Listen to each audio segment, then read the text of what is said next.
ጤና ይስጥልን ክቡራን ተመልካቾቻችን፣ ሲሳይ አጌና ከሉዓላዊ ሚዲያ ሐሙስ መጋቢት 11 2017 ዓ.ም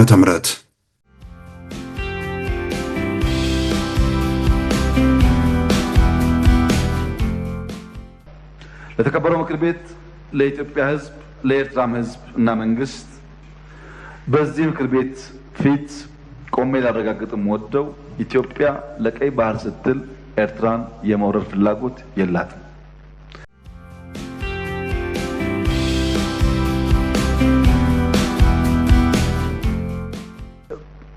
ፕሬዝዳንት ጌታቸው ረዳ በምክትል ፕሬዝዳንት ታደሰ ወረደና ጻድቃን ገብረትንሳኤ የሚመራው አድሚኒስትሬሽን 2 ዓመት ተጨማሪ ጦርነት እንዳይፈጠር 2 ዓመት ያሉ ጥያቄዎች በንግግር እንዲመለሱ ከፍተኛ ጥረት አድርገዋል።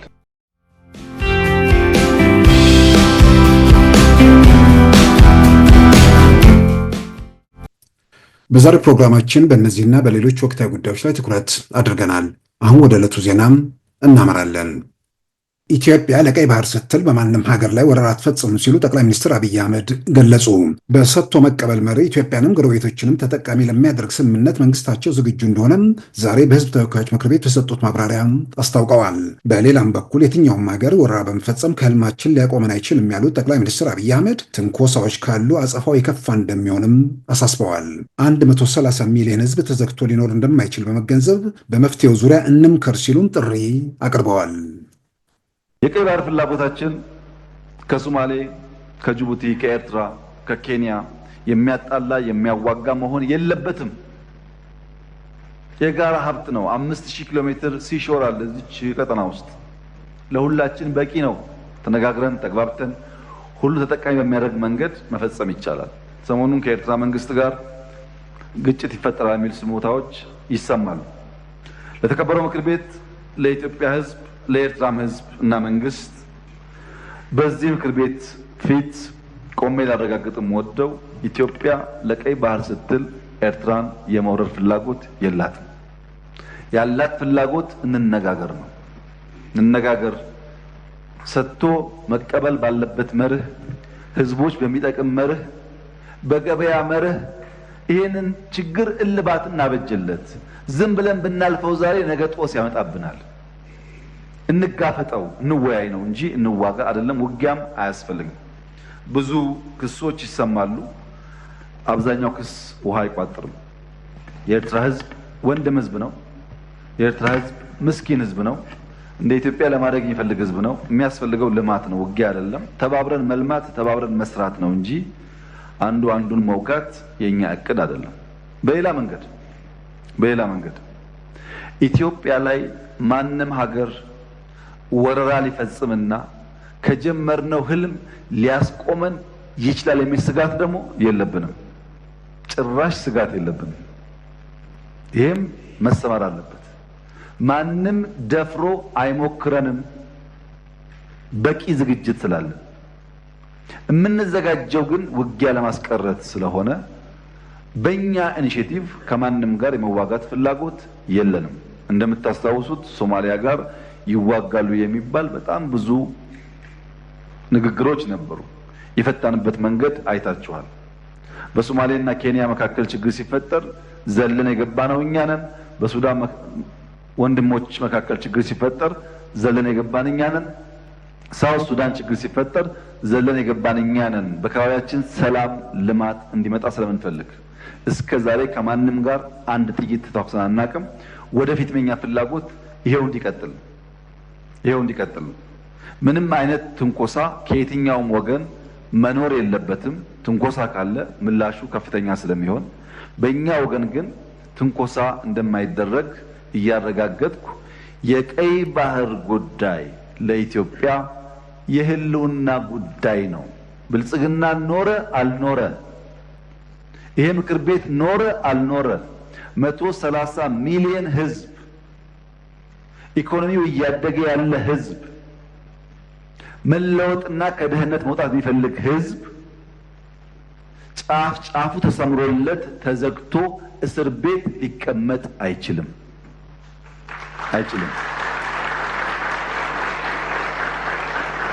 ይሄን ማንም ሰላም ወዳድ ነኝ የሚል የዓለም መንግስት፣ ግለሰብ፣ ቡድን ከወንድሞቻችን ጋር አነጋግሮን በህግ አግባብ በቢዝነስ ተርም የኢትዮጵያ ጥያቄ ምላሽ እንዲያገኝ ወንድሞቻችን ተጠቃሚ እንዲሆኑ የሚያስችል አሚካብል ሶሉሽን እንዲፈጠር ለመላው ዓለም ጥሪ እናቀርባለን። እኛ የምንፈልገው በሰላም ችግራችን እንዲፈታ ማድረግ ነው።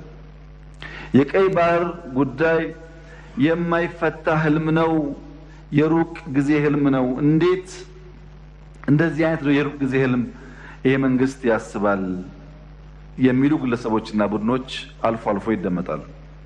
ይሄ ዓለም አንድ ግለሰብ ኩባንያ ማርስ ላይ ወጣለሁ የሚልበት ማርስም ወጥቼ ወርሳለሁ የሚልበት ዓለም ውስጥ እየኖር 30 እና 40 50 60 ኪሎ ሜትር ያለችን ቀይ ባህር ለመንካት አናልምም ማለት የሚቻል አይመስለኝም። እኛ ህልመኞች ነን። ህልማችን ግን ብልጽግና ነው። ህልማችን ልማት ነው። ህልማችን ውጤት ነው። ህልማችን ማደግ ነው። ብቻችን አይደለም፣ እንደ አፍሪካ ማደግ ነው። ለዚህ እድገት ከአፍሪካ ወንድሞቻችን ጋር በትብብር በንግግር በአባይም በስንዴም በማዳበሪያም በጋዝም በወርቅም በሌላውም ጉዳይ ተባብረን በጋራ እንድንለማ ጥሬን አቀርባለሁ። የጀመረው ብልጽግና ጉዞ ይቀጥላል። ሰላማችን ይበልጥ እያደገ ይሄዳል። ለኢትዮጵያ ሰላምና እድገት የሚጓጉ የትኛውም ግለሰብና ቡድኖች ለንግግር መንግስት ክፍት መሆኑን ተገንዝበው ሁልጊዜም በውይይት በንግግር ጉዳያቸውን ለመፍታት እንዲዘጋጁ ጥሬን አቀርባለሁ። ዛሬ መጋቢት 11 2017 በህዝብ ተወካዮች ምክር ቤት ከምክር ቤት አባላት ለተነሱ ጥያቄዎች ሰፋ ያለ ምላሽና ማብራሪያ የሰጡት ጠቅላይ ሚኒስትር አብይ አህመድ የህዳሴ ግድብ በሚቀጥለው ዓመት መጀመሪያ እንደሚመረቅ የገለጹ ሲሆን በኢኮኖሚ ረገድ የተገኙ ስኬቶችና ውጤቶችንም ዘርዝረዋል። አምና 8.1 በመቶ ያደገው የሀገሪቱ ኢኮኖሚ ዘንድሮ ወደ 8.4 ከፍ እንደሚል የገለጹት ጠቅላይ ሚኒስትር አብይ አህመድ በውጭ ንግድ ባለፉት 8 ወራት የተገኘው ገቢ ከ4 ቢሊዮን ዶላር በላይ ከፍ ማለቱን በመግለጽ በየትኛውም ዘመን በዓመት እንኳን ተገኝቶ የማየው ከፍተኛ ገቢ እንደሆነም አብራርተዋል። በግብርናው ዘርፍ በተገኙ ውጤቶችም ከአፍሪካ በስንዴ ምርት ቀዳሚ ሀገር መሆኗንም ገልጸዋል። መሳሪያ ከነሱ አማጽያን ጋር በሁሉም ስፍራ ንግግር እየተደረገና ንግግር ለማድረግ መልእክተኛ እየላኩ መሆኑን ገልጸው በአንድ በኩል እየተደራደሩ የማይደራደሩ በመምሰል ሌሎችን ለመውቀስ የሚሞክሩ መሆኑን አመልክተዋል። እነዚህ ኃይሎች ትምህርት ቤት ላይ የሚያደርጉትን መስተጓጎል የድንቁርና ጌቶች ሲሉ ገልጸዋቸዋል። ትምህርትን በሚመለከት የተነሳው ጥያቄ ትክክለኛ ጥያቄ ነው። የተከበረው ምክር ቤት እንዲገነዘብ የምንፈልገው ነገር በየከባቢው የምንዋጋቸው ሰዎች የድንቁርና ጌቶች ናቸው። የምንዋጋው ከድንቁርና ጌቶች ጋር ነው። እነዚህ ሰዎች አትማሩ፣ አትታከሙ፣ አትረሱ የሚሉ ናቸው። የሚገርመው አንድ አካባቢ ላይ የኤችአይቪ የስኳር የወባ መድኃኒት ከፋርማሲ አውጥተው የሚደፉ ግን ለዛ ህዝብ የሚታገሉ ኃይሎች ያሉበት ማዳበሪያ ለህዝቡ እንዳይደርስ የሚጥሩ ናቸው። ትምህርት ምን ያደርግላቸዋል? የጅብ ቆዳ እጃቸው ላይ አስረው ጥይት አይመታንም ብሎ የሚታገሉ ሰዎች ትምህርት ምን ያደርግላቸዋል? በቅርቡ አንድ ቦታ ላይ የጅብ ግልገል ተሸክመው ሲሄዱ አገኘናቸው። ለምን ሲባል ጥይት እንዳይመታን እና እነዚህ ድንቁርና ጌቶች ትምህርት እንዳይስፋፋ በብዙ እየጎዱን ይገኛሉ። ስለ ፕሪቶሪያው የሰላም ስምምነት የገለጹት ጠቅላይ ሚኒስትር አብይ አህመድ ጦርነቱን ከጨረስን በኋላ ለሰላም ስንል ያደረግነው ነው በማለት በጉዳዩ ዙሪያ ሰፋ ያለ ማብራሪያ ሰጥተዋል። የጊዜያዊ አስተዳደሩ የስልጣን ዘመን በማብቃቱ እስከ ቀጣዩ ምርጫ ለማራዘም ንግግር እየተደረገ መሆኑን ገልጸው በትግራይ ውስጥ የጦርነት ፍላጎት አላቸው ያሏቸውን ኃይሎች ይቅርባቸው ሲሉም መክረዋል። ፕሪቶሪያ ታሪካዊ ስምምነት ነው። ለብዙዎች ልምድ የሚሰጥ ስምምነት ነው። ያለቀ ጦርነት ያሸነፍነውን ጦርነት ነው አቁመን ሰላም ያመጣ ነው። ለሰላም ያለንን ከፍተኛ ጉጉት በኢትዮጵያ ታሪክ ውስጥ ማንም ሰው ቢያገላብጥ መንግስት እየተዋጋ እያሸነፈ መቀሌ ለመቆጣጠር አንድ ቀን ሁለት ቀን ሲቀረው ለሰላም ድርድር አይቀመጥም። የለም በኢትዮጵያ ታሪክ ውስጥ። ለምን ሆነ? ሰላም ስለሚያስፈልግ። በዛ ሂደት ውስጥ በቀሩት ቀናት ውስጥ 5ም 10ም 20ም ሰው የሚሞት ከሆነ ወገን ነው የሚሞተውና ያ መቅረሱ ጠቃሚ ስለሆነ ነው ድርድሩ ያስፈለገው። ድርድሩም በጣም ከፍተኛ ጠቀሜታዎች አምጥቷል። ባለፉት 2 ዓመታት ምንም አይነት ውጊያ አልነበረም። ትልቅ ነገር ነው። የትግራይ ህዝብ በውጊያው ጊዜ ሰርቪስ አያገኝም። መብራት አልነበረውም። ባንክ ሰርቪስ አያገኝም። ትራንስፖርት ሰርቪስ አያገኝም። በርካታ ችግሮች ነበሩት። መንግስት እንደ መንግስት ፈርሷል። ያን መልሶ የሚያቋቁምና ቤዚክ ሰርቪሶች ፕሮቫይድ የሚያደርግ ኢንትሪም አስተዳደር መፈጠሩ በጣም ጠቃሚና ውጤታማ ተደርጎ ይወሰዳል። ያም ሆኖ በስምምነቱ መሰረት የሚጠበቁ በበቂ ያልተፈጸሙ ጉዳዮች አሉ። አንዱ ዲዲአር ነው። የተወሰነ ሙከራዎች ቢኖሩም ዲዲአር በተሟላ መንገድ አልተፈጸመም። ዲዲአር አለመፈጸሙ ፕራይመሪሊ የሚጎዳው የትግራይ ህዝብን ነው። ማስተማር፣ መቆፈር፣ አገር ማልማት የሚችሉ ወጣቶች በወታደር ስም ተቀምጠው ለትግራይ ክልል የሚሄደውን በጀት እንዳለ ለቀለብ የሚያውሉት ከሆነ ትግራይ ውስጥ ልማት አይመጣም ማለት ነው። በቢሊዮን የሚቆጠር ገንዘብ ነው ለነዚህ ሰዎች የሚውለው በየዓመቱ በየወሩ። ያ ገንዘብ ለልማት ቢውል በርካታ ጠቀሜታ ሊያመጣ ይችላልና ዲዲአሩ ለአጠቃላይ ሰላም ብቻ ሳይሆን ለትግራይ ህዝብ ተጠቃሚ ስለሚያደርግ በተሟላ መንገድ መፈጸም ይኖርበታል። የተፈናቀሉ በሚመለከት በራያ እና በጸለምት ጥሩ ስራ ተሰርቷል። በወልቃይት አካባቢ የተጀመሩ ጉዳዮች በተፈለገው ደረጃ አልሄዱም። አሁን በእኛ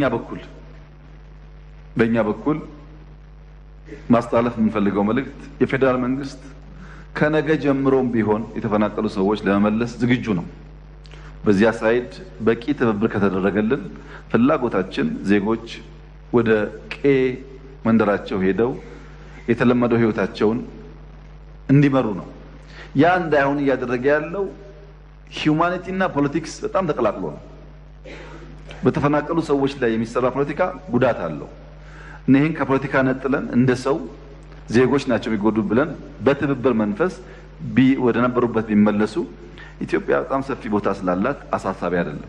ከዚያ በኋላ የሚከተሉ ጉዳዮች ደግሞ በድርድር በውይይት እንዲፈጸሙ ማድረግ ይቻላል። ባለፉት 2 ዓመታት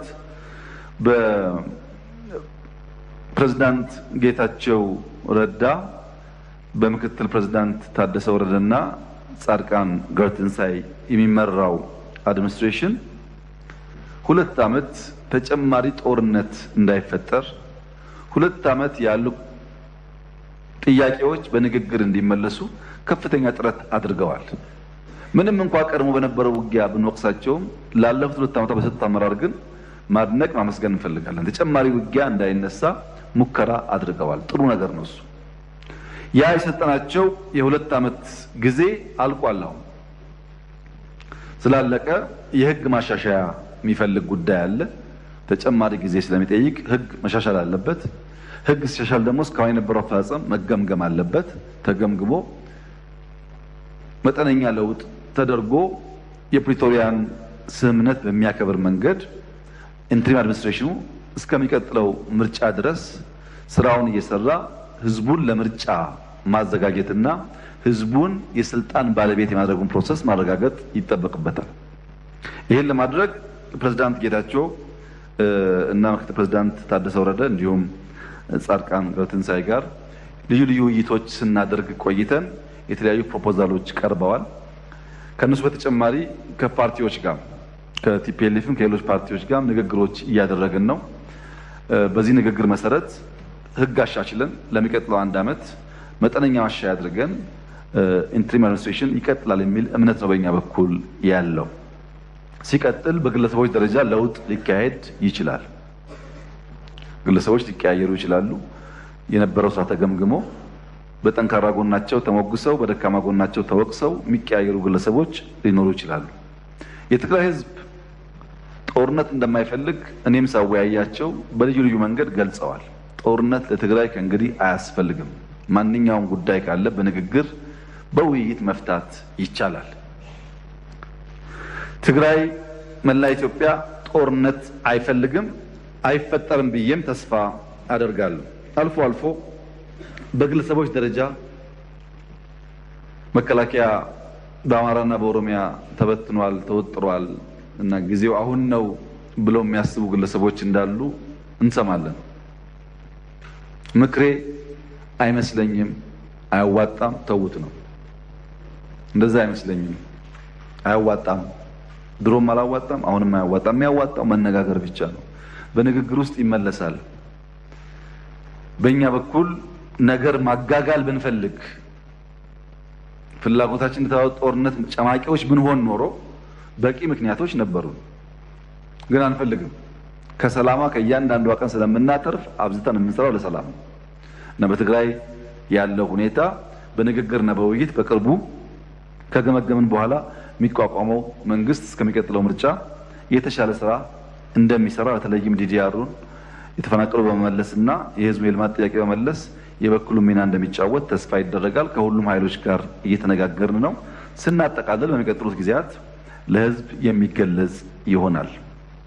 በትግራይ የተፈጠረውን የፖለቲካ ኃይሎች ሽኩቻ በተመለከተ የዓለም አቀፍ መገናኛ ብዙሃን ትኩረት አሁንም ቀጥሏል። የዶክተር ደብረጽዮን ቡድን በአቶ ጌታቸው ቡድን ላይ እየወሰደ ያለው እርምጃ የጠቅላይ ሚኒስትር አብይ አህመድን ጠንካራ ምላሽ ሊጋብዝ ስለሚችል ግጭት ሊያገረሽ ይችላል በማለት ስጋቱን የገለጸው ዘአፍሪካን ሪፖርት ከትናንት በስቲያ ማክሰኞ ዕለት ባወጣው ዘገባ ሲሆን ፎሬን ፖሊሲ መጽሔት ደግሞ የዶክተር ደብረጽዮንና የታጣቂዎቹን ትስስር ህገወጡን የወርቅ ንግድ በአስተማማኝነት ለመቆጣጠር ካላቸው ፍላጎት እንደሚመነጭ ሪፖርቶችን ዋቢ በማድረግ አስነብቧል።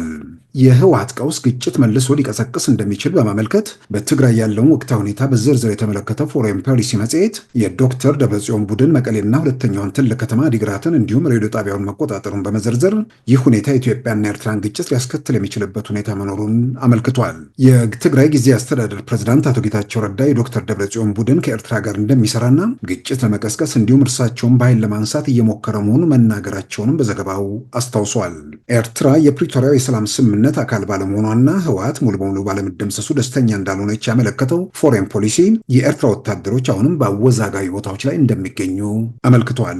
የትግራይ ጊዜያዊ አስተዳደርን ለማስወገድ በዶክተር ደብረጽዮን ቡድንና በጸጥታ ኃይሉ መካከል ያለው ግንኙነት በህገ ወጡ የወርቅ ንግድ ላይ ቁጥጥራቸውን ለመቀጠል ባለ ፍላጎት ዙሪያ ስምምነት ስለማድረጋቸው አስረጂ ወገኖችን ይጠቅሳል። የኢትዮጵያው ጠቅላይ ሚኒስትር ዶክተር አብይ አህመድ በወደብ ፍላጎት ዙሪያ እርምጃ ይወስዳሉ በሚል ኤርትራ ስጋት እንዳላት የሚገልጸው ፎሬን ፖሊሲ ከቀናት በፊት በዚሁ መጽሔት ላይ በጉዳዩ ዙሪያ ትንተና ያቀረቡትን የአሜሪካና የአውሮፓ ዲፕሎማቶችን በመጥቀስ በሁለቱ መንግስታት እንዲሁም በትግራይ ታጣቂዎች በሁሉም ወገን ያለውን ወታደራዊ ዝግጁነት በማንሳት ግጭቱ የተቃረበ ስለመሆኑ ማመልከታቸውን አስታውሷል። የአሜሪካው የእርዳታ ድርጅት ዩኤስአይዲ ድጋፍ በማቆሙ በ2.4 ሚሊዮን እርዳታ ጠባቂ በሆኑ በትግራይ በሚገኙ ዜጎች ላይ ያሳደሩን ተጽዕኖ በማንሳት ከአፍሪካ በከፍተኛ ቁጥር ስደተኛ በማስተናገድ በሶስተኛ ደረጃ ላይ በምትገኘው ኢትዮጵያ ግጭት ቢከሰት የሚያስከትለውን ቀውስ በዘገባው ተመልክቷል። የዶክተር ደብረጽዮን ቡድን በሁከት ላይ ሁከት በመፍጠር የቀጠለ ስለመሆኑ የውጭ ጉዳይ ሚኒስትር ዶክተር ጌዲዮን ጢሞቴዎስ መናገራቸውን በመጥቀስ ሴሪያል ትራብል ሜከርስ በሚል ንዑስ ርዕስ በትግራይ ክልል የቀጠለውን ሁኔታ የዘረዘረው አፍሪካን ሪፖርት በሳምንቱ መጨረሻ በቀጠለው ሁከት 2 ሰዎች መገደላቸውና 1 ሰው መቁሰሉንም ጽፏል። ግጭቱ የተከሰተው በአቶ ጌታቸው ረዳና በዶክተር ደብረጽዮን ደጋፊ በሆኑ ታጣቂዎች መካከል መሆኑንም አመልክቷል። የአቶ ጌታቸው ረዳ የድጋፍ መሰረት በሆነው መሆኒ ውስጥ ግጭቱ መከሰቱንም አስታውሷል። የዶክተር ደብረጽዮን ቡድን እንቅስቃሴ የጠቅላይ ሚኒስትር አብይን ጠንካራ ምላሽ ሊያስከትልና ግጭት ሊቀሰቀስ እንደሚችል ብዙዎች ስጋት እንዳላቸው የገለጸው አፍሪካን ሪፖርት በሳምንቱ መጨረሻ ዶክተር ደብረጽዮን አዲስ አበባ መጓዛቸውና ንግግር ማድረጋቸው ቶሎ ወደ ግጭት የሚገባበት ሁኔታ ያስቀራል የሚል እምነት እንዳለም አስፍሯል።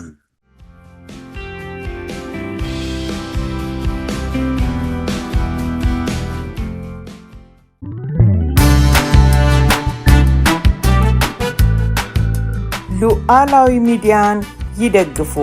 ስራዎቻችንን ለብዙ እንድናደርስ ሰብስክራይብ፣ ሼር፣ ላይክ በማድረግ ሉዓላዊ ሚዲያን ያጠናክሩ። እውነትን እንዘግባለን፣ ኢትዮጵያዊነትን እናቀነቅናለን። መድረኩ ግን ለሁሉም አመለካከት ክፍት መሆኑን እናረጋግጣለን። ሉዓላዊ ሚዲያ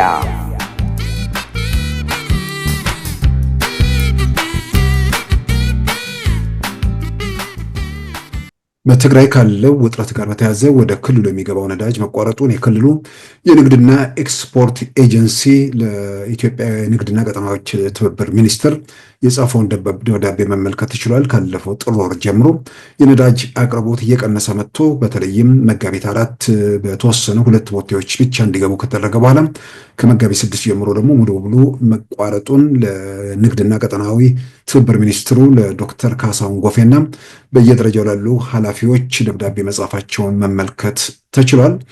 ለዶክተር አብዱል ሐኪም ሙሉ እንዲሁ ለሚኒስትር ዴታው እንዲሁም ለወይዘሮ ሳሂላ አብዱላሂ የነዳጅ ባለስልጣን ዋና ዳይሬክተር በተጻፈው ደብዳቤ ላይ በነዳጅ አቅርቦት ላይ እየታየ ያለው መስተጓጎል መፍትሄ እንዲሰጥበት በድጋሚ ስለመጠየቅ በሚል ነው የትግራይ የንግድና ኤክስፖርት ቢሮ የጠየቀው።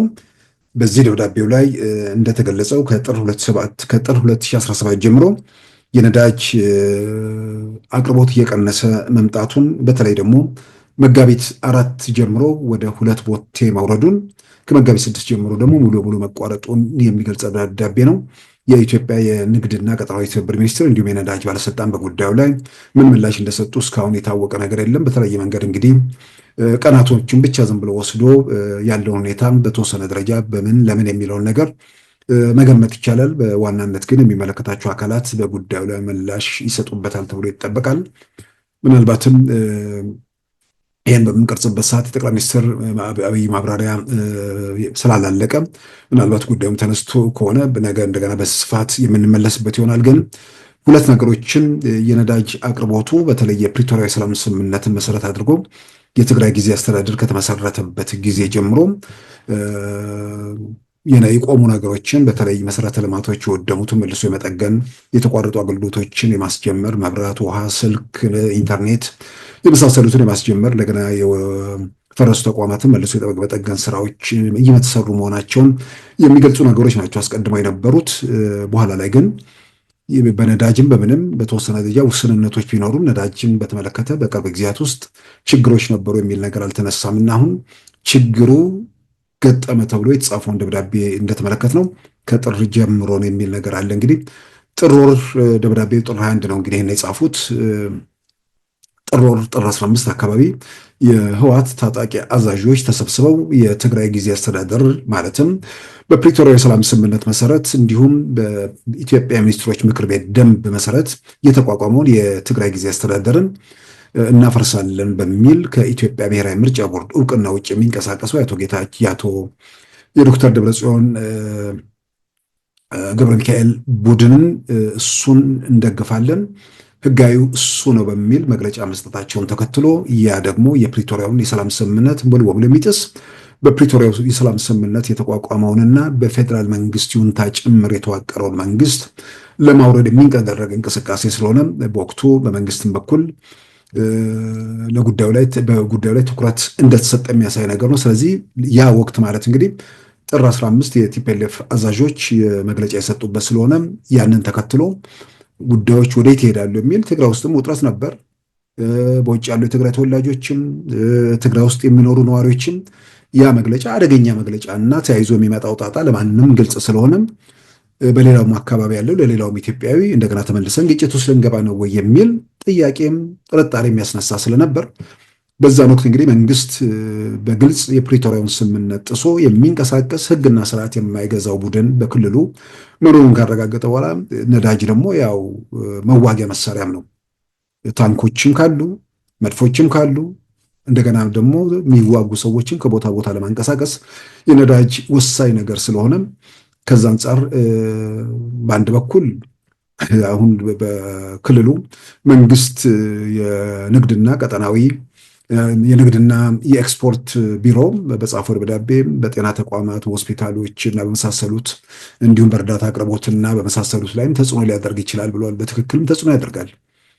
ግን ነዳጁ ሲሄድ ደግሞ ነዳጁን እነዚህ ኃይሎች የሚቆጣጠሩት ከሆነ ደግሞ ሌላ የሚመጣውም ደግሞ አደጋ ከዛ ለነሳ አደጋ እንደሚሆንም ደግሞ ግልጽ ነው። ስለዚህ ከዚህ ጋር ተያይዞ ምናልባት ቁጥጥር ተደርጓል የሚል ግምት መውሰድ ይቻላል። ያንን ግምት ደግሞ የሚያረጋግጠው ይሄኛው ጥር ላይ ነው። ከጥር በኋላ ደግሞ መጋቢት 4 ጀምሮ ሁኔታዎች እንደገና ተመሳሳይ መልክ መያዛቸው የተገለጸበት ነው። መጋቢት 4 ማለት እንግዲህ ከመጋቢት 1 ጀምሮ በትግራይ ክልል ውጥረቱ በከፍተኛ ደረጃ የጨመረበት ነው። በየካቲት መጨረሻ ጀምሮ የክልሉን ከተሞች እየተቆጣጠሩ በትግራይ ጊዜ አስተዳደር ማለትም በኢትዮጵያ የሚኒስትሮች ምክር ቤት ደንብ መሰረት የተቋቋመው ጊዜ አስተዳደር የሾማቸውን ሰዎች እያነሱ የራሳቸውን ሰዎች እየተኩ የቀጠሉበት፣ ይህን የሚያደርጉት ደግሞ ቲዲኤፍ በሚባለው በክልሉ ሕግና ስርዓት ማስከበር ሲገባው ሕግና ስርዓትን ማስከበር የሚገባው ደግሞ በክልሉ ፕሬዝዳንት እየታዘዘ መንቀሳቀስ ሲገባው ያን አላደርግም ብሎ በሕገ ወጡ ቡድን ጋር በመተባበር የሚያደርገው እንቅስቃሴ ጋር ተያይዞ አዲግራትን ከዛ በኋላም እስከ መቀሌ ከንቲባ ድረስ ቢሮዎችን የመቆጣጠር እርምጃ፣ ድምፀ ወያኔ ሬዲዮ ጣቢያን የመቆጣጠር እርምጃዎች፣ ይሄ የዓለም አቀፍ መገናኛ ብዙሃን ጭምር ትኩረት የሳበ ጉዳይ ነው። ያ ባለበት እንግዲህ መጋቢት 1 ጀምሮ እነዚህ አይነት እንቅስቃሴዎች አሉ። ስለዚህ ከመጋቢት 4 ጀምሮ ነዳጅ ቆመ ነው እንግዲህ ወደ 2 ቦቴ ክልል ውስጥ የሚገባው በቀን ወደ 2 ቦቴ ወረደ። ከዛ በኋላ ደግሞ ከ6 ጀምሮ ሙሉ በሙሉ ቆሟል በሚል ነው እንግዲህ የንግድና ቀጠናዊ ትብብር ሚኒስትሩ ለዶክተር ካሳሁን ጎፌና ለሌሎች የስራ ኃላፊዎች ደብዳቤ የተጻፈው። እንግዲህ ነዳጁ አሁን ከትግራይ የንግድና ኤክስፖርት ቢሮ በወጣው መረጃ መሰረት 100% ትግራይ ውስጥ ነዳጅ ቆሟል የሚል ነገር ነው። እንግዲህ ምናልባት በዚህ ዙሪያ የሚመለከታቸው አካላት ማለትም የንግድና ቀጠናዊ ትብብር ሚኒስትር እንዲሁም ደግሞ የነዳጅ ባለስልጣን፣ ይሄ ደግሞ የፖለቲካ ውሳኔ የሚፈልግ ነገር ስለሆነ ከጸጥታም ጋር የተያዙ ጉዳዮች ስለሆኑ ከሚመለከታቸው በላይ አካላት ጋር መክረው የህብረተሰቡ ላይ ችግሮች ምንድን ነው የነዳጁ መቆም በህብረተሰቡ ላይ የሚያመጣውን ችግር ውስጥ እሱ መከታተል በሚቻልበት፣ በሌላም በኩል ደግሞ ነዳጁ በትክክል ለህብረተሰቡ መድረስ የሚችልበት ሁኔታ መሰረት አድርጎ መንግስት የማስተካከያ እርምጃ ይወስዳል ተብሎ ይጠበቃል። ከዚሁ ጋር ተያይዞ የትግራይ ጊዜ አስተዳደርን በተመለከተ ከትናንት በስቲያ የስራ ዘመኑን ማብቃቱን በትናንት ፕሮግራማችን ላይ በስፋት ተመልክተነዋል። በዛ ዘገባ ላይ የሚጠቀሱ አንደኛ የትግራይ ክልል ጊዜያዊ አስተዳደር ማለትም በፕሪቶሪያ የሰላም ስምምነት መሰረት የተቋቋመው ጊዜ አስተዳደር አንደኛ የኢትዮጵያን ህገ መንግስት፣ ሁለተኛ በ1995 የወጣ በፓርላማ የጸደቀን አዋጅ፣ በሶስተኛ ደረጃ የሚኒስትሮች ምክር ቤት ደንብንና የፕሪቶሪያን የሰላም ስምምነት አንቀጽ 10 አንድን መሰረት አድርጎ የተቋቋመ መሆኑ እዛ ላይ በዝርዝር ተመልክቷል። በዋናነት ስልጣኑ ምንድን ነው፣ ኃላፊነቱ የሚለውም ደግሞ በሚኒስትሮች ምክር ቤት ደንብ ላይ በግልጽ የተቀመጠ ነገር ነው። የሚኒስትሮች ምክር ቤት ደንብ 533 ህዝባር 2015 በሚል በሚኒስትሮች ምክር ቤት ደንብ በሚኒስትሮች ምክር ቤት መጋቢት 9 2015 የጸደቀውና በኋላም በነጋሪት ጋዜጣ ሰኔ 15 2015 የታወጀው አዋጅ ለክልሉ ጊዜ አስተዳደር የሚሰጣቸው ኃላፊነቶችና ግዴታዎች እዛ ላይ ተቀምጠዋል። ምናልባት የአዋጅ በአጠቃላይ መሰረት የሚያደርገው የፌዴሬሽን ምክር ቤት ውሳኔን፣ ህገ መንግስቱን እንዲሁም ደግሞ በመሃል ህግና ስርዓት ሲፈርስ የፌዴራል መንግስት ጣልቃ የሚገባበት ሁኔታ ለመወሰን በ1995 ዓ.ም የወጣውን አዋጅ ነውና እነዛን መሰረት አድርጎ የተቋቋመው የትግራይ ጊዜ አስተዳደር ምን ስልጣኖች አሉት የሚለውን ምናልባት በትናንቱ ዘገባ ላይ በዝርዝር ቢመለከት የሚል ነገር ከሰዎችም አስተያየት ደርሶ ነበር። አዋጁ በጣም አጭር ገጽ ነው፣ 2-3 ገጽ ነው።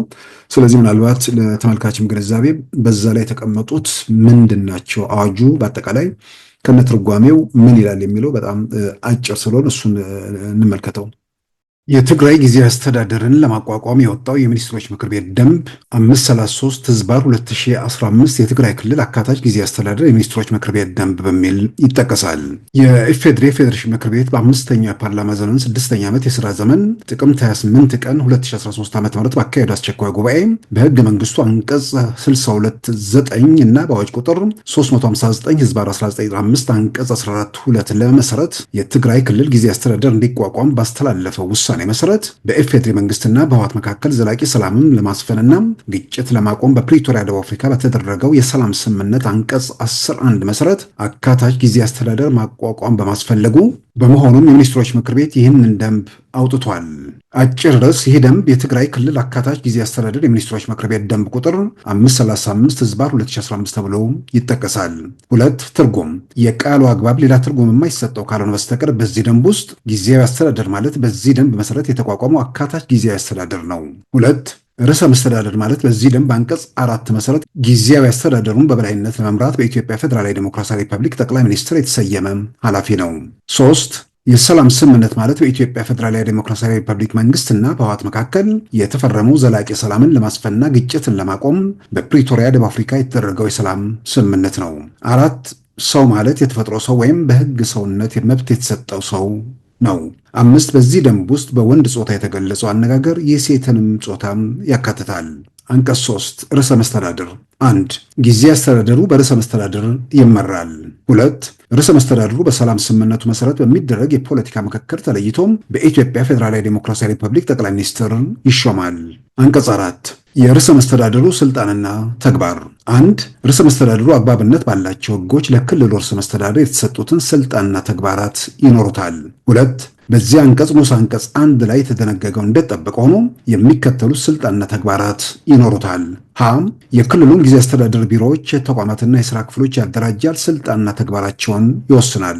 ለ በጊዜ አስተዳደሩ ለሚዋቀሩ የመንግስት መስሪያ ቤቶች ኃላፊዎችን በክልሉ ከሚንቀሳቀሱ የተለያዩ የፖለቲካ ኃይሎችን ውክልና በሚያረጋግጥና አካታች በሆነ መንገድ በመመልመል ከፌዴራል መንግስት ጋር በመመካከር ይሾማል። ሐመርኋም የክልሉ መንግስት መስሪያ ቤቶችን በበላይነት ያስተባብራል፣ ይመራል። መም የክልሉ አስፈጻሚ አካልን አቅም ለማጠናከር በአዋጅ ቁጥር 359 ህዝባር 1995 አንቀጽ 14 መሰረት የፌዴራል መንግስት ሰራተኞች በጊዜያዊነት በመመደብ መደበኛ ስራው እንዲቀጥል ለጠቅላይ ሚኒስትሩ ጥያቄ ሊያቀርብ ይችላል። ሰም ከፌዴራል መንግስቱና ከክልል መስተዳድሮች ጋር ክልሉን በመወከል አስፈላጊውን ግንኙነት ያደርጋል፣ ተባብሮም ይሰራል። ረ የሰላም ስምምነቱ በአግባቡ እንዲፈጸም ከፌዴራል መንግስት ጋር በቅንጅት አስፈላጊውን እንቅስቃሴም ያደርጋል። እሳቱ ሰም በክልሉ ህጋዊ ምርጫ ለማካሄድ ምቹ ሁኔታ ለመፍጠር ከሚመለከታቸው የፌዴራል ተቋማት ጋር በቅንጅት ይሰራል። አንቀጽ 5 የጊዜ አስተዳደሩ ስልጣንና ተግባር 1 ጊዜ አስተዳደሩ በአዋጅ ቁጥር 359 ህዝባር 1995 አንቀጽ 15 ላይ የተሰጡትን ስልጣንና ተግባራት ያከናውናል። 2 የዚህ አንቀጽ ንዑስ አንቀጽ 1 አጠቃላይ አነጋገር እንደተጠበቀ ሆኖ ጊዜያዊ አስተዳደሩ ለክልሉ ከፍተኛ የህግ አስፈጻሚ አካል የተሰጡትን ስልጣንና ተግባሮች ይኖሩታል። አስፈጻሚ አካሉን ይመራል፣ ያስተባብራል፣ እንዲሁም የክልሉን እቅድና በጀት ያጸድቃል። 6 ተፈጻሚነት ስለማይኖራቸው ህጎች ወይም አሰራሮች 1 በትግራይ ክልል የተቋቋመውን ጊዜ አስተዳደር አስመልክቶ በ2013 የወጣው ደንብ በዚህ ደንብ ተሽረዋል። 2 ከዚህ ደንብ ጋር የሚቃረን የፌዴራልም ሆነ የክልል ደንብ፣ መመሪያ ወይም አሰራር በዚህ ደንብ በተሸፈኑ ጉዳዮች ላይ ተፈጻሚነት የለውም። 7 ደንቡ የሚጸናበት ጊዜ ይህ ደንብ በሚኒስትሮች ምክር ቤት ከጸደቀበት ቀን ጀምሮ የጸና ይሆናል። አዲስ አበባ ሰኔ 15 2015 ዓ.ም አብይ አህመድ ዶክተር የኢትዮጵያ ፌዴራላዊ ዴሞክራሲያዊ ሪፐብሊክ ጠቅላይ ሚኒስትር። ይህ ደንብ በነጋሪት ጋዜጣ የታተመው ሰኔ 15 2015 ቢሆንም የሚኒስትሮች ምክር ቤት ይህን ደንብ ያጸደቀው መጋቢት 9 2015 ዓ.ም በመሆኑ የትግራይ ክልል ጊዜ አስተዳደር በዚህ ደንብ መሰረት የሥራ ዘመኑ ከትናንት በስቲያም መጋቢት 9 2017 ማብቃቱ ይታወቃል። አሁን እንግዲህ በሚኒስትሮች ምክር ቤት የጸደቀውና የትግራይ ጊዜ አስተዳደር ለማቋቋም መነሻ የሆነ 533 ህዝባር 2015 ላይ የጊዜ አስተዳደሩን ፕሬዚዳንት በተመለከተ መሾም ኃላፊነቱ የጠቅላይ ሚኒስትሩ መሆኑን በአንቀጽ 3(2) ላይ በግልጽ አስቀምጧል። ያው ጠቅላይ ሚኒስትሩ በሚሾሙበትም ሰዓት የፕሪቶሪያ የሰላም ስምምነት ከተፈራረሙ አካላት ጋር በምክክር ሰዎችን ከወሰኑ በኋላ ከዛ በኋላ ሹመቱን ጠቅላይ ሚኒስትሩ እንደሚሾሙ በዚሁ በደንቡ አንቀጽ 3(2) ላይ ተመልክቷል። በሌላም በኩል በዚሁ ደንብ ላይ ምናልባትም የፕሬዝዳንቱን ወይ ደግሞ የክልሉን የዋና መሪ ብቻ ጉዳይ ሳይሆን የክልሉ ፕሬዝዳንት አካታች በሆነ መንገድ ሁሉንም የፖለቲካ ኃይሎች ጭምር የሚያሳትፍ ጊዜ አስተዳደሩን የስልጣን መዋቅር ላይ ሰዎችን መሾም እንደሚገባው ይገልጽና በአንቀጽ 4(2) ላይ ነው እንግዲህ የተቀመጠው። አንቀጽ 4(2) ላይ የተቀመጠ ነው። ነገር ግን እነዚሁ የጊዜ አስተዳደሩ ላይ በኃላፊነት የሚሾሙ ሰዎችን በተመለከተ ከፌዴራል መንግስቱ ጋር በመመካከር ያንን ሹመት ወይ ደግሞ የስራ ኃላፊዎች እንደሚመደቡ የሚገልጽ ነገር አለ በዚህ በአዋጁ ላይ። ከዛ ውጭ የፌዴራል መንግስቱ ምናልባት የሰር ምንድን ነው በኃላፊነት ወይ ደግሞ በተለያዩ በሙያ የሚጠይቁ ጉዳዮች ላይ የሰዎች እጥረት ቢገጥመው ጠቅላይ ሚኒስትሩን ከፌዴራል መንግስት ሰዎች እንዲመድቡለት መጠየቅ እንደሚችልም በዛ ላይ በዝርዝር የተቀመጠ ነው። በዋናነት እንግዲህ 533 ህዝባር 2015 በሚል የሚኒስትሮች ምክር ቤት ያጸደቀው ደንብ የኢትዮጵያን ህገ መንግስት በ1995 የወጣውን አዋጅ እንዲሁም ደግሞ የፕሪቶሪያውን የሰላም ስምምነት መሰረት ያደረገ በዚህ መስክ የተቋቋመውን መንግስት ነው እንግዲህ በዶክተር ደብረጽዮን የሚመራው ቡድን ለማፍረስ ያው እንቅስቃሴ ጀምሮ ራሳቸው አቶ ጌታቸውም በግልጽ በአደባባይ የተናገሩት ነገር ነው። ያው እንቅስቃሴ እስከ ከንቲባ እስከ ምናምን ድረስ ሄዶ አሁን መከራከሪያቸው በጣም አስገራሚ ነገር ነው። ምንድነው የአንደኛው አንጃ ማለት ነው የዶክተር ደብረጽዮን አንጃ ህወሓት ምክትል ሊቀመንበር አቶ አማኑኤል አሰፋ በሰጡት መግለጫ የክልል ፕሬዝዳንቱንማ እኛ አነካም፣ የክልል ፕሬዝዳንቱን ከፌዴራል ጋር ሆነን የምነካው ህግ የሚባል ነገር የፕሪቶሪያው ስምምነት ውስጥ አይደለም። የፕሪቶሪያውን ስምምነት መሰረት አድርጎ የተቋቋመው የትግራይ ጊዜያዊ አስተዳደር ኃላፊነቶችና ግዴታዎች ተብሎ በተዘረዘረው በዚህ በ533 1995 ላይ አቶ አማኑኤል የህግ ባለሙያም ናቸው እንደሰማ ነው። በዚህ መሰረት የተቋቋመው የጊዜ አስተዳደር የፖለቲካ ፓርቲዎችን ውክልና በሚያረጋግጥ መልኩ የስራ ኃላፊዎችን ከፌዴራል መንግስት ጋር በመመካከር ይሾማል። በዛ መልክ የተሾሙትን ሰዎች ከየቦታው እያነሱ ህገ መንግስት ነው ደንቡ ተጥሶ ሰዎች ከኃላፊነታቸው እየተባረሩ ፕሬዝዳንቱን እስካልነካ ነው ድረስ የፕሪቶሪያን ስምምነት አልጣስንም፣ በአዋጅ ቁጥር 533 ወይ ደግሞ ደንብ ቁጥር 533 ህዝብ 2015 አልነካንም የሚል መከራከሪያ ምናልባት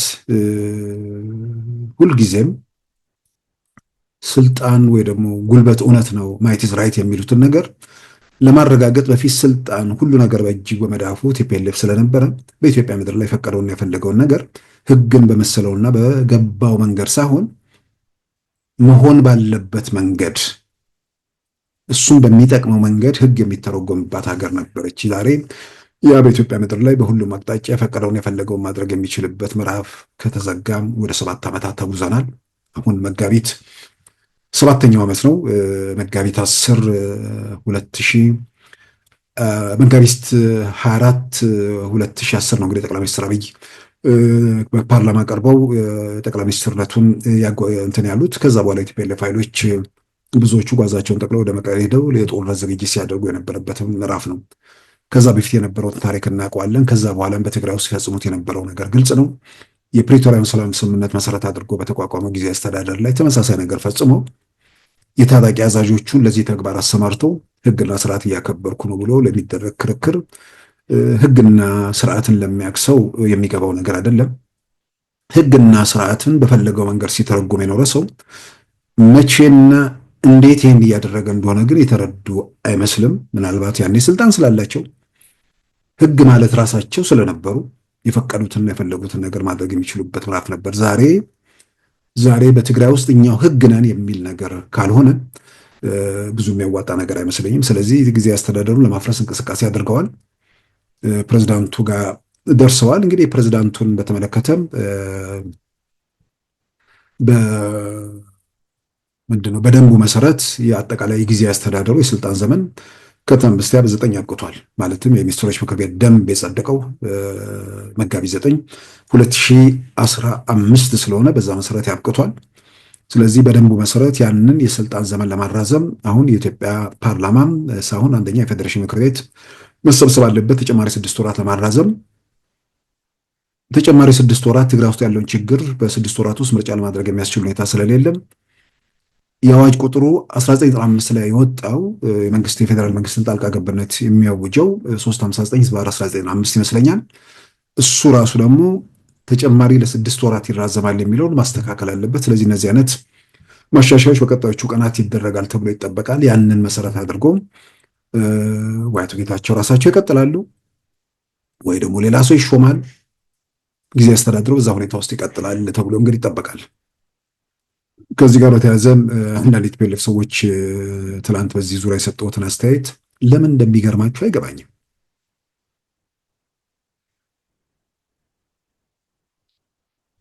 አቶ ጌታቸው መቀጠላቸው ወደ ግጭት ያስገባል የሚለውን ነገር መንግስት አሁን ወደ ግጭት ራሱን ለማስገባት ዝግጁ ካልሆነ ወይ ደግሞ የሚፈልገውና የሚያስበውን ነገር ለማሳካት እነሱ ባሰቡት መንገድ ሳይሆን ራሱ በፈቀደው መንገድ ነው መሄድ ያለበት። አቶ ጌታቸው ትግራይ ውስጥ ያላቸውን ተቀባይነት አውቃለሁ። ጥያቄ ውስጥ የሚገባ ነገር አይደለም። አቶ ጌታቸው ትግራይ ውስጥ ሄደው በስልጣን ላይ ለመቀጠል ያላቸው ድል ግን መቀሌንና ቢሮአቸውን የመቆጣጠር መቀሌንም ራሱ መቆጣጠራቸው ራሱ ጥያቄ ውስጥ ገብቷል። በኃይል ያንን እየነጠቀ እርሳቸውና ቢሮአቸው እስኪቀሩ ድረስ የተጓዘ ቡድን አለ። ይሄ ቡድን ባለበት ሁኔታ ውስጥ የኢትዮጵያ መንግስት በአዋጁ መሰረት የተቋቋመው የትግራይ ጊዜያዊ አስተዳደር የስልጣን ዘመኑ ስላከተመ ጊዜያዊ አስተዳደሩ የስልጣን ዘመን ሲራዘም አዲስ ሰው የመሾም መብትም ስላለው አቶ ጌታቸው ቢሆኑ የትግራይ ህዝብ ይፈልጋል ብዬ አምናለሁ። ምንም ጥያቄ ውስጥ የሚገባ ነገር አይደለም። ምክንያቱም የወጣቱን የምኑን ፍላጎት እያየን ነው። ግን የትግራይንም ህዝብ አጠቃላይ ወደ ችግር ወደ ቀውስ በፍጥነት የማይከት መንግስት ባሰበውና ባቀደው መንገድ እንዲሄድ የሚያመቻቸው የትኛው መንገድ ነው የሚለውን ነገር በጥንቃቄ ማየት በጣም አስፈላጊ ነው። ይሄ ቡድን ቀጥታ ወደ ግጭት ለመግባት እየተንደረደረው ፍላጎት አለው። ትግራይን ሙሉ ሙሉ በመዳፉ አስገብቶ የፈለገውን ነገር ለማድረግ ፍላጎቱን በተለያየ መንገድ እየገለጸ ያለ ቡድን ነው። ስለዚህ አቶ ጌታቸው ሄደው ስራቸውን ለመስራት ሲፈልጉ አላሰራም ይላሉ። አላሰራም ሲሉ ደግሞ የኢትዮጵያ መንግስት ህግ የማስከበር ኃላፊነት አለበት። ህግ ለማስከበር ሲንቀሳቀስ ግጭቶች ይፈጠራሉ። ከግጭቱ ጋር ተያይዞ ትግራይ ውስጥ የሚፈጠር ግጭት ሳይሆን ከኤርትራ ጋር የተያዙ ነገሮች ይከተላሉ። የኢትዮጵያ መንግስት በፍጥነት ወደዛ አይነት ሁኔታ ውስጥ ለመግባት ራሱን አዘጋጅቷል። እነሱ በፈለጉትለትና በቀደዱትለት ቦይ ነው መፍሰስ ያለበት ወይስ ራሱ በተመቸውና ጊዜው ነው ባለበት ሰዓት ነው ወደዚህ ሁኔታ ውስጥ መግባት ያለበት? ወይንስ በሰላም ለመጨረስ ያለውን ፍላጎት በዚህ በኮንፍሮንቴሽን ነው እንትን ማለት ያለበት? ወይ ታጣቂዎቹ እና የዶክተር ደብረጽዮን ቡድን በአንድ በኩል ያው በተደጋጋሚ የተገለጸ ነገር ነው፣ ከወንጀል ስላለባቸው ከወንጀል ማምለስ ስለሚፈልጉ፣ በሌላም በኩል አሁንም ወንጀል እየፈጸሙ ስለሆነ ህገ ወጥ የወርቅ ማዕድን ቁፋሮ የነ ፎሬን ፖሊሲ ምንጮች እያሉ የሚጠቅሷቸው ነገሮች ናቸው። ህገ ወጥ የወርቅ ቁፋሮና ህገ ወጥ ተግባራትን እየተናበቡ እየፈጸሙ ስለሆነ ያንን የሚያደናቅፍባቸው ነገር እንዳይኖር ስለሚፈልጉ ወደ ግጭት መግባት ይፈልጋሉ። ስለዚህ የኢትዮጵያ መንግስት ለግጭት ራሱን ያዘጋጀ አይመስለኝም። በሰላም የመጨረስ ሁሉ ነገር ያስባል ብዬ አምናለሁ። ወደ ግጭት የሚካሄድም ከሆነ እነሱ በፈለጉትና በፈቀዱት መንገድ ሳይሆን የኢትዮጵያ መንግስት ትክክለኛው ጊዜ ነው ብሎ ባስበውና ባቀደው ጊዜ ነው መሄድ ያለበት። ስለዚህ አቶ ጌታቸው ጋር ስልጣን ለማስቀመጥ የትግራይን ህዝብ ጥያቄ መመለስ ቢሆንም ወዲያው የሚከተለው ነገር ግን የትግራይን ህዝብ ወደ ግጭትና ወደ ቀውስ ደግሞ የሚከት ነገር መሆኑን ደግሞ የሚያጠራጥር ነገር አይደለም። ስለዚህ ይህን ኃላፊነት የማይሰማውን ኋላ ቀር ቡድን እሱ በስበውና ባቀደው መንገድ ሳይሆን እሱ በማይፈልገውና በማይመኘው መንገድ ችግሮችን መፍታት አስፈላጊ ስለሆነ አቶ ጌታቸውን ወደዛ ሁኔታ ውስጥ ማስገባት ቀጥታ ወደ ግጭት የሚያስገባ ነገር ስለሆነ መንግስት በዛ አይን ጥንቃቄ ማድረጉ ተገቢ ነው ብዬ አምናለሁ። የመንግስት ውሳኔ ምን ሊሆን ይችላል፣ መልሶ ሊሾማቸው ምናምን፣ እሱ መረጃው ወይ ደግሞ ያለው መሬት ላይ ያለው የሚያውቀው መንግስት ነው። እኛ ደግሞ እንደ ዜጋ ከርቀት ያለውን ነገር ገምግመን ይሄ ቢሆን ይሄ ነገር ይከተላል ነው። አቶ ጌታቸው ቢሆኑ የትግራይ ህዝብ ይፈልጋል። ምንም ጥያቄ ውስጥ የሚገባ ነገር አለ። የትግራይ ህዝብ ብቻ ሳይሆን ትግራይ ውስጥ ያለው መረጋጋት ለኢትዮጵያም ጠቃሚ ስለሆነ ከሆነ አዙሪት መውጣትም ስለምንፈልግ ሌላውም ኢትዮጵያዊ አቶ ጌታቸው እዛ መሆን ይጠቅማል ብሎ ያምናል። ግን ከፊት ለፊት የተደቀነ ደግሞ አደጋ ስላለ እንደ ሁኔታው ነው መጓዝ ያለብን። ከዛ ውጭ ያው እንዳልኩት የዶክተር ደብረጽዮን ቡድን ስልጣን መስጠት በግልጽ ምንድነው በጀቱንም እንበለው ህዝቡንም እንበለው ሳምባ ድመትን ጠብቄ ማለት ያህል ነው። ይህንን ቡድን ኃላፊነት የማይሰማውን ቡድን በጀት ሰጥተው ህዝቡን ለሱ ትተህ የሆነ ነገር አድርግ ወይ ደግሞ ሰላም አረጋግጥ ወይ ደግሞ ልማት ስራ ማለት ከዘረፋና ከቅሚያም ከስልጣንና ምናምን ውጭ ማሰብ የማይችል ቡድን ስለሆነ ምንም ነገር ብሰጠው እንትን ስለማይል፣ በሌላም በኩልም ህግና ስርዓትን መከበር ስለሌለበት ለዚህ ቡድን ይሰጣል ብዬ አላምንም። ለታጣቂዎቹ መሰጠቱ የቲፒኤልኤፍ ሰዎች የማይገባቸው ታጣቂዎቹ ሲሰጣቸው ይከፋፈላሉ። መከፋፈላችሁ ምንም ጥያቄ የለውም። ለትግራይም ህዝብ ይጠቅማል። የማይገባህ ነገር ነው። ምንም ጥያቄ ውስጥ የሚገባ ነገር አይደለም። ይህ ኃላፊነት የማይሰማው ስልጣን ላይ ኖሮ የሆነ ከማህበረሰብ ጋር መዋህድ አቅቶት እዛው መንደሩ የሚርመጠመጥ የትግራይን ህዝብ መዓት ውስጥ ከቶ ከዛ መዓት ለመውጣት እንኳን ትንሽ ምን ጋር ነበር ስህተቴ፣ ምንድን ነው ጉድለቴ፣ ምንድን ነው ያጣነው፣ ምን ለማግኘት ነው ይህን የምናደርገው ብሎ እንኳን መመርመር የማይችል የሆነ ቡድን የሚያስብለት ቁጭ ብሎ የመግለጫ ሲሰጠው መግለጫ የሚያነብ ታጣቂ አዛዥ፣ ይሄ ለትግራይ ህዝብ እንዴት ነው የሚጠቅመው? በሌላ በኩል ደግሞ የቲፒኤልኤፍ ሰዎች ማሰብ ያለባቸው ይሄ ኃይል የትግራይን ሉዓላዊነት የምናምን ላይነት አንድ ሀገር ውስጥ እስካለን ድረስ አጠቃላይ ትግራይን ጦርነቱን እናውቀዋለን።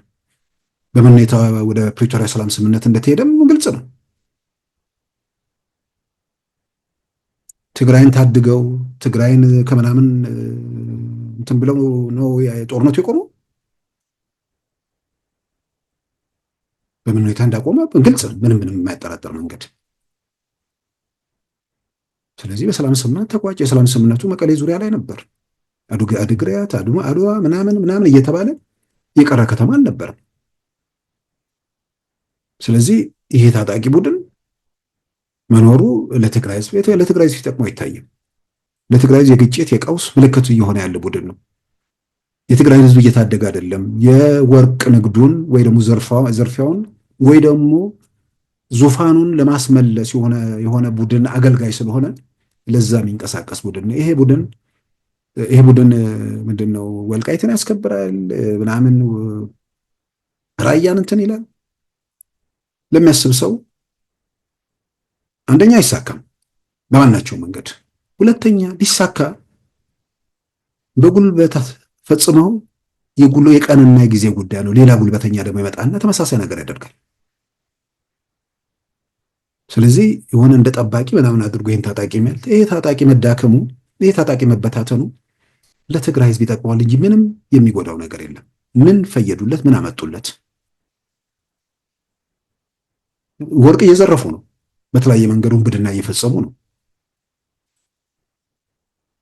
ይህን ውንብድና ይህን ወንጀላቸውን ለመደበቅ ወይ ደግሞ ይህን ከዚህ ኃጢአታቸው ጋር ለመኖር ኢትዮጵያ ውስጥ ትግራይ ውስጥ የሚፈጠር ሁከትን እንደ ህልውና ማረጋገጫ አድርጎ እየወሰደ ያለ ቡድን ነው። ስለዚህ ከዚህ ቡድን ውስጥ ታጣቂ ውስጥ አንዱን የክልል ፕሬዝዳንት አድርጎ ሲቀመጥ ቢሾም እነ ዶክተር ደብረጽዮን በፍጹም ሊቀበሉ የተወሰነ ቀን ትክክል ነው ሊሉ ይችላሉ። ከዛ በኋላ ማሰናከል ሲጀምሩ እዛ ታጣቂ ውስጥ ያው አሁንም እውነት ለመናገር ያው ማስተዋል ግራ ቀኝ ማየት የሚችሉ መገንዘብ የሚችሉ ሰዎች ከታጣቂ አዛዦች ውስጥ ራሳቸውን ከዚህ ሂደት ውስጥ አውጥተው ከጊዜ አስተዳደሩ ወይ ደግሞ ከትግራይ ህዝብ ጎን መቆማቸው በግልጽ የሚታወቅ ነገር ነው። የሆነ ቦታ ላይ ደግሞ ሌላ የሚባንን ይኖራል። በቃ አሁን አገልጋይነት በቃኝ የሚል ሰው ሊኖር ይችላል። ይልቅ እውቀቱም ልምዱም ምንም ያለው በተወሰነ ደረጃ ከዚህ ከወንጀል ከኃጢአት ውጭ የሆነ ደግሞ በኢትዮጵያ ሀገር መከላከያ ተቋማት ውስጥ ሆኖ በተለያየ መንገድ የተወሰነ ልምድ ያላቸውም ሰዎች ስላሉ እዛ ላይ ምን አስተዋጽኦ ማድረግ አለብኝ የሚለው ነገር ላይ ማሰብ ነው። በአንድ ሀገር ውስጥ አንድ መከላከያ ተቋም ነው መኖር ያለበት። የሆነ ኃይል ይዘህ የምትቀመጠው የሆነው ኃይል የሆነው ብሔረሰብ የሆነው ቡድን የራሱ ኃይል ካለው ለዛ ባላንስ ትላለህ። ያለው የሀገሪቱ ተቋም ነው። ሸኔ የሚባል ኦሮሚያን የሚያስተዳድር ታጠቀ ኃይል አለ። ፋኖ የሚባል አማራን የሚያስተዳድር የታጠቀ ኃይል አለ። ሽፍቶች አሉ በዚህም በዚያም የሚራወጡ የዛ ወይም የዚህ ብሔረሰብ መብት አስጠባቂ ነን የሚሉ። ከነዚህ ጋር በተያያዘ ባለ ነገር ላይ ከነዚህ መንደርተኞች ደግሞ ጎጠኞች ጋር ደግሞ የሚዋጋ መንግስት አለ። ስለዚህ የዚህ ወይም የዛ ቡድን ሳይሆን ኢትዮጵያዊ መንግስት እስከሆነ ድረስ የኢትዮጵያ መከላከያ ተቋም እስከሆነ ድረስ የሆነ ማህበረሰብ ጠቅሞ የሆነውን ማህበረሰብ ለመጉዳት የሚሄድበት ምንም ምድራዊ ምክንያት አይኖርም። ሀገሩን ሀገር አድርጎ መቀጠል የሚፈልግ የሆነ ግለሰብ የሆነ ቡድን በሰጠራ ወንጀል የሱ ወንጀል በቋንቋ ወይ ደግሞ ብሔር በሚጋሩ ሰዎች ላይ ተፈጻሚ ሊሆን የሚችልበት እንትን የለም። ግለሰቡ ላይ አይደለም፣ ከግለሰቡ አልፎ ግለሰቡ ላይ ሊፈጸም ይችላል። ከግለሰቡ አልፎ የግለሰቡ ኢሚዲየት ፋሚሊ ላይ እንኳን የሚመለከት ነገር አይደለም። ወንጀል የግለሰብ ነው። ወንጀል በደም አይሄድም። ወንጀል በአካባቢ አይሄድም።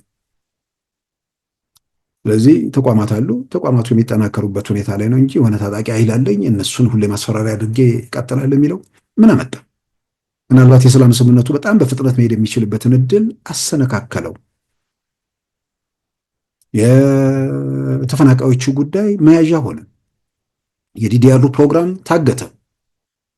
ምን ችግር አለ? 8 ቢሊዮን ብር በ7 ወር እየወጣ እየተመነሸነሹበት ነው። ምናልባት መሳሪያም እየገዙበት ይሆናል።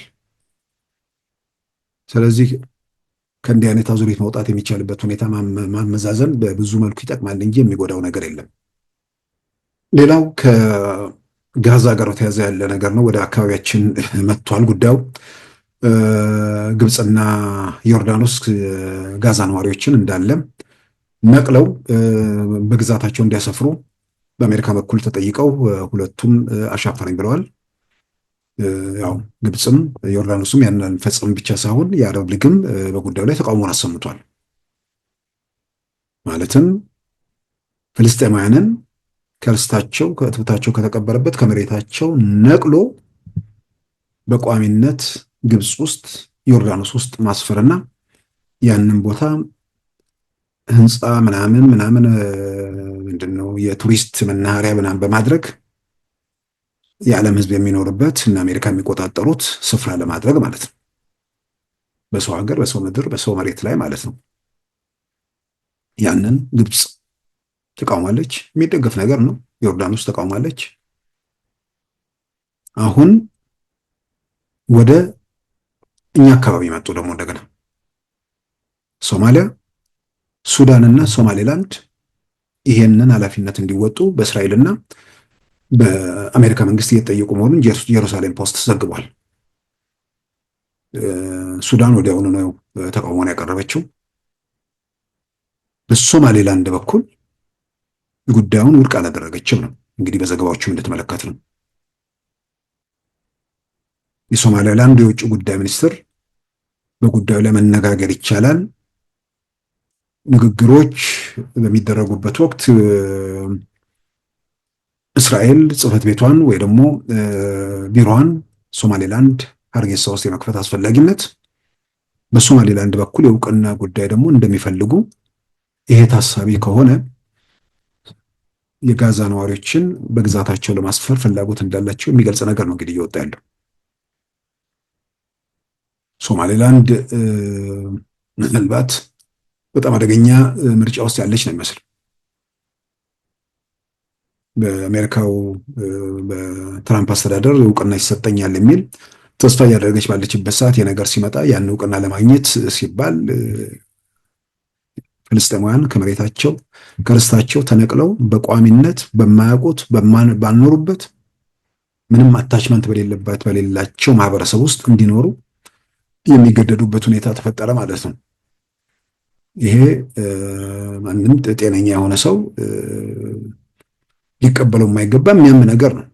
አሁንም ከኦክቶበር 7 በኋላ 2023 ማለት ነው እንግዲህ የተፈጸመው ከ45,000 ሰው ላይ ፍልስጤማውያን አልቀዋል። ከዛ ሁሉ ውድመትና እልቂት በኋላ በሰላም ስምምነት ነገሮች የሆነ መልክ እያያዙ የመጡ ቢመስልም አሁን ደግሞ እንደገና ባለፉት ቀናት ጭፍጨፋው ቀጥሏል። ትላንት ራሱ የተወለደ ወንድ ልጅን ወዲያው እንደተወለደ ጨምሮ የህይወት እየተቀጠፈ ያለበት ሁኔታ ነው እና ወደ አካባቢያቸው መምጣታቸውና ሶማሌላንድ እንዲህ አይነት እርምጃ ውስጥ መግባቷ በጣም በጣም አደገኛ ነገር ይመስላል። እውቅና ለማግኘት ብላ በሌላ በኩል ደግሞ ብዙ ነገር ልታጣ የምትችልበትም ሁኔታ ይኖራል። ምክንያቱም በተለያየ መንገድ ከነዚህ ከአረቡ ዓለም ጋር ያላት ጥሩ ግንኙነት በተለይ ከዩናይትድ አረብ ኤምሬት ጋር ጥሩ ግንኙነት እንዳላት ይታወቃል። እነዛ ሁኔታዎችም ስላሉ ምናልባት ሶማሊያን አጠናክረው የሶማሌላንድን ህልውና ጭምር ጥያቄ ውስጥ ሊገባ ይችላል። እርግጥ ነው የምዕራባውያኖቹ ደግሞ ድጋፍ ካላት በዛ በኩል ችግር ላይ ገጥማት ይችላል። ዞሮ ግን ምናልባት መረጃውን በግሌ ስሰማ በጣም ስለገረመኝም በጣም ስለሚያምን እንዲህ አይነቱ ነገር በጣም አደገኛ ነው። ዜጎች ከተሰፈራቸው፣ ከቀያቸው፣ ከትብታቸው ከተቀበረበት ወጥተው እንዲህ አይነት ነገር ውስጥ መደረጉ ምናልባት መካከለኛ ምስራቅ ውስጥ ያለውን ሰላም ያመጣል ወይ ነው። ብዙዎቹ የፍልስጤም መሪዎች፣ የሐማስ መሪዎች ስደተኛ ካምፕ ውስጥ ወልደው ያደጉ ሰዎች ናቸው። ያ ቁጭት፣ ያ እልህ፣ ያ ምሬት ነው እንደ አይነት ወደ ጫፍ እንዲወጡ እያደረጋቸው ያሉ። አሁንም እንደገና ደግሞ ከመሬታቸው ቢያንስ ያኔ በቅርብ ርቀት ውስጥ በነ ግብፅ ምናምን አካባቢ ነበር ቢሰፍሩት ስደተኛ ካምፕ የነበሩት። አሁን ተነቅለው ሌላ ቦታ ላይ የሚሄዱበት ሁኔታ ራሱ የሚፈጥራቸው ነገሮች የሚያስከትለው ሁኔታም ስለሚኖር በሶማሌላንድ የወሰደችው እርምጃ በፍጹም ተገቢ ነው ብዬ አላምንም። ክቡራን ተመልካዮቻችን የዛሬ መጋቢት 11 2017 ፕሮግራማችን በዚሁ ተጠናቋል። ጤና ይስጥልን።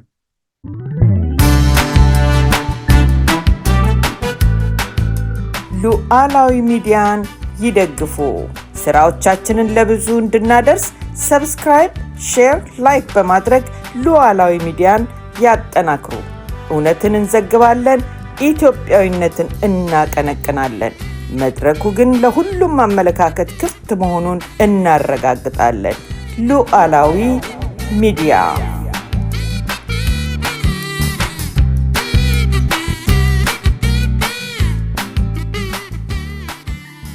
የዛሬ ሐሙስ መጋቢት 11 2017 ፕሮግራማችን በዚሁ ተጠናቋል። ጤና ይስጥልን።